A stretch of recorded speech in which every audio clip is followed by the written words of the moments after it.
Fala galera, beleza? Vamos aqui para a nossa semaninha 7 do nosso aprofundamento de física. Hoje a gente vai falar sobre trabalho de um gás com pressão não variável. E eu vou usar o exercício para explicar aqui para vocês, mas é bem de boa. Então, lembrando que o trabalho de um gás é a pressão vezes a variação do volume.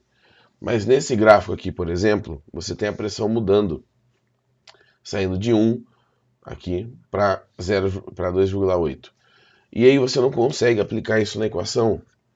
Quando isso acontece, você precisa usar o método da área, que é calcular a área do gráfico que está aqui.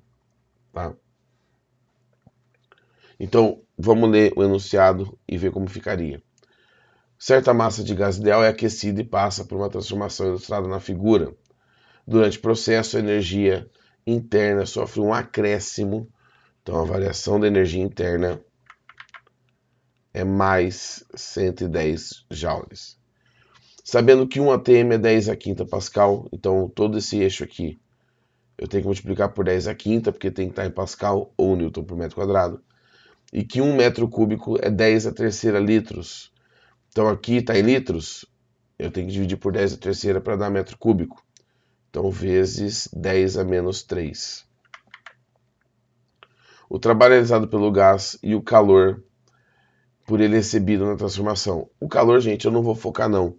Eu vou calcular só o trabalho, tá?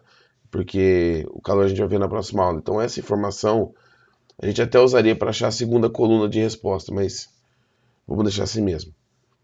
Então, nesse caso, o trabalho é igual à área.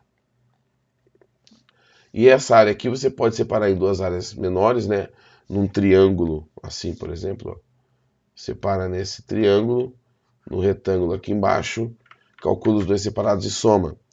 Mas só por questão de tempo, eu vou calcular a do trapézio, que é base menor mais base maior, dividido por 2 vezes a altura. Qual que é a base menor? A base menor do trapézio é esse lado aqui, ó. 1. Tá? 1 vezes 10 a quinta, né? Mais a base maior, que é 2,8. Então, 2,8 vezes 10 a quinta. Dividido pela altura, que é esse valor aqui. De 0,5 para 1,5 dá 1 vezes 10 a menos 3. Então, o trabalho aqui em cima eu vou somar. Opa, gente, tô ficando louco. Aqui é dividido por 2. E a altura aqui, tá? Perdão. Então fica 3,8 dividido por 2. Isso dá 1,5 com 9. 1,9, né? 1,9 vezes 10 a quinta. Vezes 1, 10 a menos 3. Então o trabalho aqui, 1,9 vezes 1, 1,9.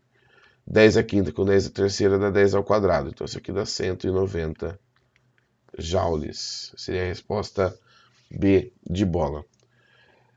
Então, gente, tem o trabalho, tem um gráfico com pressão variável, você calcula a área.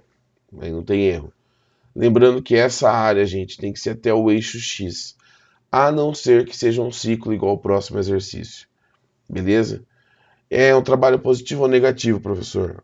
Olha a flechinha aqui. Ele está falando que a pressão está indo, o volume, perdão, de 0,5 para 1,5. Então o volume está aumentando. Opa, a variação de volume é positiva, então o trabalho também é positivo.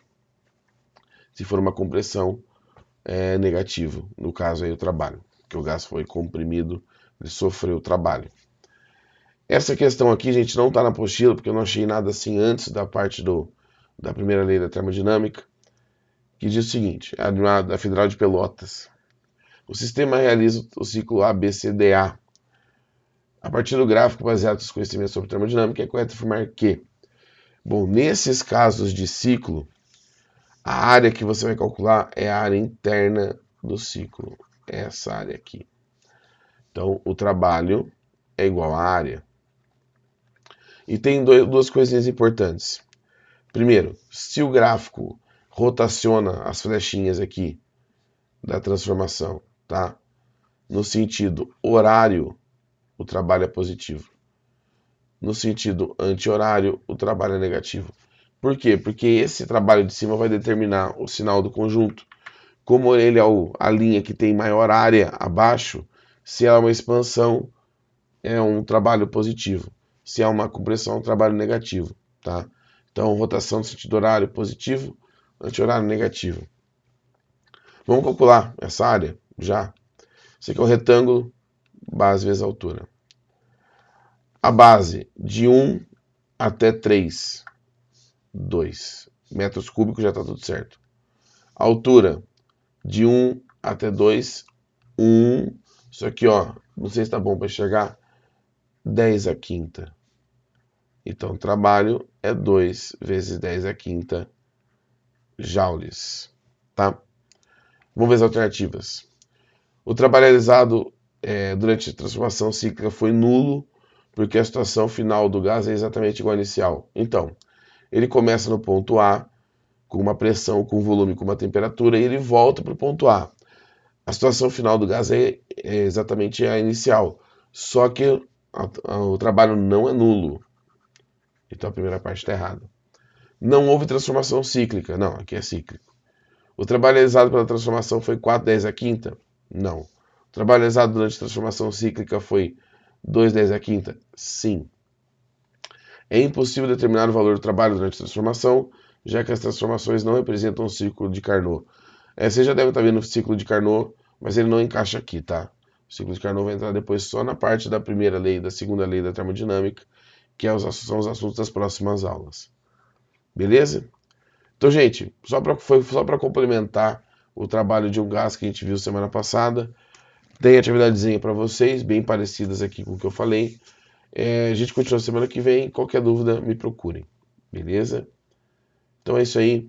Falou, até mais.